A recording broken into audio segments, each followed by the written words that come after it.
Hello friends, for today's video I thought it'd be fun to chat through some of the recent updates that we've gotten from Sanderson. So I'll go ahead and start with the Stormlight 5 update, and then we'll have the Defiant cover that's been released, as well as taking a look at the new Mistborn covers. If you didn't know, the original trilogy, all three of the new covers have officially been released, so we'll go ahead and look at those at the end. I'll have timestamps if you'd like to skip ahead to any one particular topic, but jumping into it and starting with the Stormlight 5 update. So I will have the Reddit linked that has this information, but I'll go ahead and read it here too. It's just if you want to refer back to it later, that link will be there. So it starts by saying, "Hello Reddit, back with another update on your book.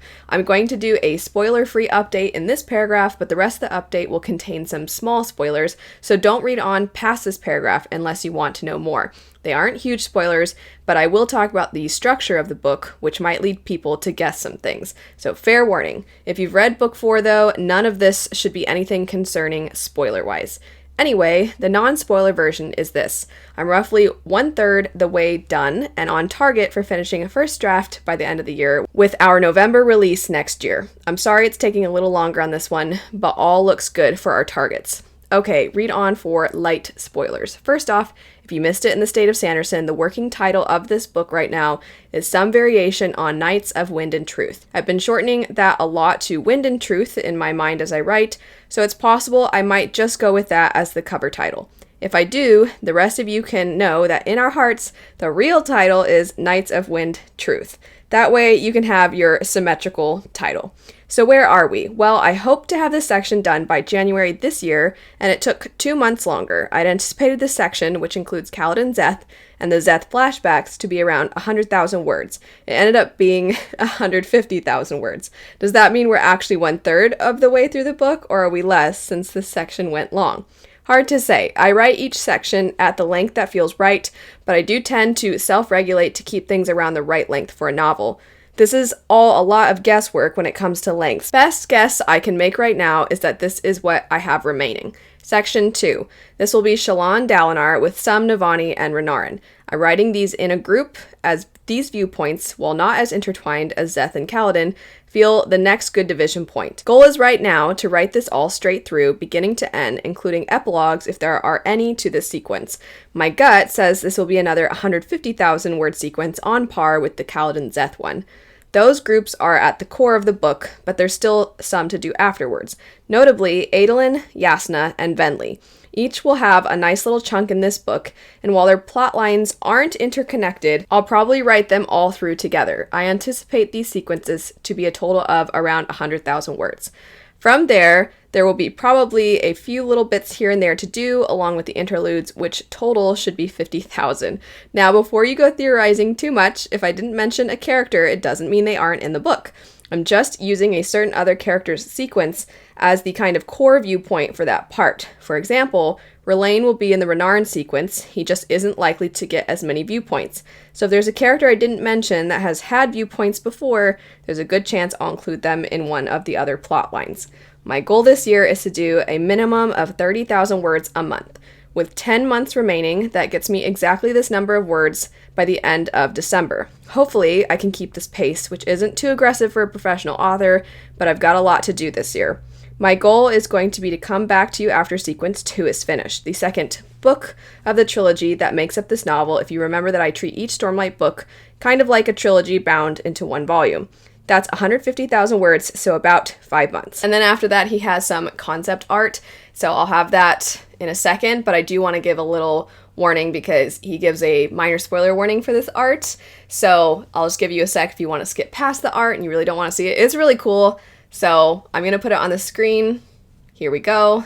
There is the minor spoiler art of Dalinar. I think it's awesome. I can't wait to see all of the additional artwork that comes out once we have this first arc of Stormlight completed, but regardless, I am really excited. I feel like this is on par with usual Sanderson updates. One, I really appreciate that he's so open and transparent with his updates. I know a lot of people were disappointed when they found out that we likely wouldn't be getting it in 2023, and I know a lot of people, when they found out it was likely going to be 2024, were disappointed that it's coming out in November of 2024. It is essentially a series conclusion though, so for me, I want him to take all the time he needs. All the time he needs is still so much shorter than all the time that a lot of other authors need.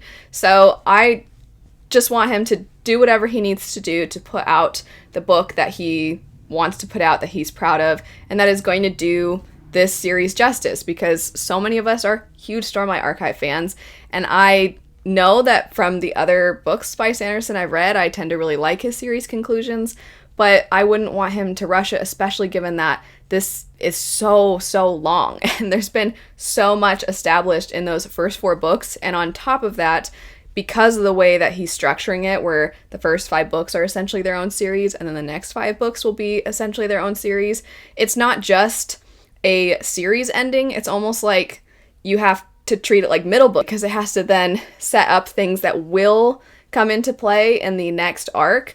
Unlike Mistborn, we're not going to get a 300-year difference, so there are going to be some characters that are in this first arc that are going to likely be appearing in the second arc. So I just want it to be the best it can possibly be. I'm fine waiting. There's plenty of other books to read, including plenty of other Sanderson books to read. So on that note, let's look at the cover of Defiant. This is just the American cover that's been released. We don't yet see the UK cover. I actually have the UK covers. I think that they are really cool. I really like the design. But I do like the way, I'll put up on the screen, I went ahead and put all of the covers together for this series. I do like the way that the US ones look all together. I like the differences in colors while still keeping, we have the same artist for each one, and so you have this similar art style from each one to the next. And I think they look cool. I like the colors that are used. I like that we use this really cool, somewhat futuristic looking font for the titles themselves. So I like the cover. I do think that these covers, they represent the books well in that they have that sci-fi look, but they also are centering Spensa. I'm very curious what you think of this final cover. I do like that the positioning, her posture just seems so kind of stoic and ready, because we've been building for each one, so it very much seems like this is the final showdown. Because if that cover had been for book 1, I feel like it would have looked out of place. It seems like for each one there's this sort of confidence coming, and it mirrors the growth of the character. I'm probably reading into it too much. It's probably just, here's another version of Spensa in a different stance, but I do like them. I can't wait till we get to see the UK covers, though. Now switching to the new Mistborn covers. I wanted to start with an overview look of these 3 covers. The third one just released on the 14th, so you should be able to get all of these now at your local bookstore. I do like the look of these covers. I think they seem a little youthful, which actually makes sense because you do find Mistborn sold in both young adult and adult, so it kind of has something in between. It doesn't seem quite so youthful like the current US young adult versions look, but it also doesn't quite look like the older hardcovers or the UK covers that you see. So they're somewhere in the middle. I find that they're a little brighter than I would have expected. I think that the warmer tones in the sky is fitting given the look that is described within the books, but it still, like I said, is a little brighter than I would have expected. In my mind, Luthadel is very Bloodborne-esque, so that's kind of what I've been waiting for in the covers of Mistborn. Every time we get a reprint, I still feel like we have yet to get a version of Mistborn that truly fits the setting the way it's described. Obviously, the architecture and everything is very fitting, but regardless, I'm very curious your thoughts on these. There are some finer details I wanted to point out, and since I have the physical copies, I wanted to give you some information about actually having them in person. First, I really liked that the size of these paperbacks is the same size as the other paperbacks that you see, the tall floppy ones, and they feel very floppy, which I know a lot of us are a huge fan of that style of paperback. The downside, I suppose you could say, is that the other ones are glossy. You see this for the Stormlight Archive floppy paperbacks, you see it for the Elantris floppy paperback, and they chose to go matte on these ones, which I thought was a little unusual. Also, I would say between the paperback of Elantris and Stormlight Archive, the font style and the general look is a little bit more alike than what you find with these. It makes me wonder if we're eventually going to get other versions of the other ones, or maybe they're doing this reprint for Mistborn because there has been talks of an adaptation, so they're just trying to make something new with them. I'm not really sure. I was kind of hoping that it would match the other ones a little bit better, but if you just consider it on its own, it doesn't really make a big difference. I at least respect and like that they are the same size. On that note, they are not the exact same size.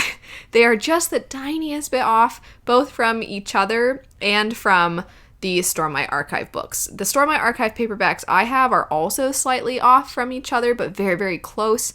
And it's the same thing with these ones as well. So they're not exceptionally precise with that. Also, if you look at the spines, the lettering on the side where it says Mistborn 1, Mistborn 2, and 3, they're just slightly different. Their positions are just slightly different. On top of that, another very minor detail, but if you look at the Hero of Ages, at the bottom it says Original Trilogy Book 3. The Well of Ascension, it also says Original Trilogy Book 2, but it does not say that for the first one. I do wish they would have incorporated that, and I wish for the first one it would say Mistborn in a smaller font and then say The Final Empire, because that is technically its title. So I wish they would have done that just to have a little bit more consistency across the trilogy, and that way for people that are new to the series, I know there has been some confusion in the past about, is it Mistborn or is it The Final Empire? Is The Final Empire the first one, or is that a different book? And I think this would have been a very easy way to clear that up. That's it for this little Sanderson news update. Let me know what your thoughts are on all of this information. Let me know, are you excited about the Stormlight Archive update? Are you excited about the new covers that we've looked at? But anyway, thanks so much for watching. I hope you have a lovely rest of your day, and I'll see you later. Bye.